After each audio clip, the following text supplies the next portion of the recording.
संसदीय समिति ने दिग्गज टेक कंपनियों के कामकाज पर सवाल उठाए और उनके विज्ञापन मॉडल को मोनोपोलिस्ट थ्रेट बताया है। मोनोपोलिस्ट थ्रेट का मतलब कि एकाधिकार अपने रसूख का गलत इस्तेमाल करना। संसदीय समिति ने दिग्गज टेक कंपनियों के खिलाफ जल्द से जल्द कदम उठाने के लिए कहा है। समिति का सुझाव है कि यूजर्स की जानकारी के इस्तेमाल को लेकर टेक कंपनियों पर रोक लगाई जानी चाहिए।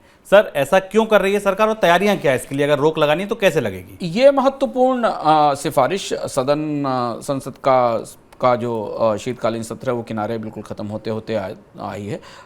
सरकार की संसदीय समिति ने पिछले दिनों में कंपटीशन कमीशन के कुछ फैसलों के आधार पर और अपनी समीक्षा के आधार पर सरकार से कहा है कि जो बड़ी तकनीकी कंपनियां हैं वो बहुआयामी एकाधिकार या मोनोपोली लेकर आ रही हैं और इसे रोकने की तैयारी की जानी चाहिए और लंबी सिफारिशें इसमें की गई हैं। हमें संदर्भ के लिए याद रखना ज़रूरी है कि भारत में अभी 930 करोड़ रुपए का जुर्माना गूगल पर कंपटीशन कमीशन ने लगाया था और पूरा मामला सिर्फ इसी तरीके का था कि गूगल अपने प्ले स्टोर में अपने और एप्पल जैसी कंपनी अपने ऐप स्टोर में जो बाकी ऐप डेवलपर्स हैं उनके साथ भेदभाव करती हैं और बहुत सारे और भी ऐसे ब्लॉकर्स लगा रखे हैं इन कंपनियों ने अपने ऐप स्टोर में कि नए ऐप डेवलपर्स को उसका नुकसान होता है।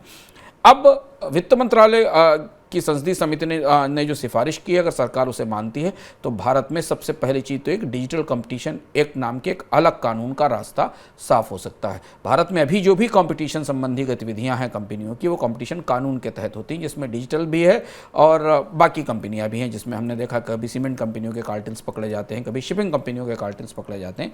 दूसरी चीज़ ये कि इस समिति ने कहा है कि भारत में डिजिटल एकाधिकारों को डिफाइन करने के लिए, समझने के लिए अलग से व्यवस्था की जानी चाहिए और पहली बार भारत में एक रेगुलेशंस का एक नया दौर शुरू होने की संभावना इस समिति की रिपोर्ट से लग रही है, जिसको हम एक्स एंटे रेगुलेशंस कहते हैं।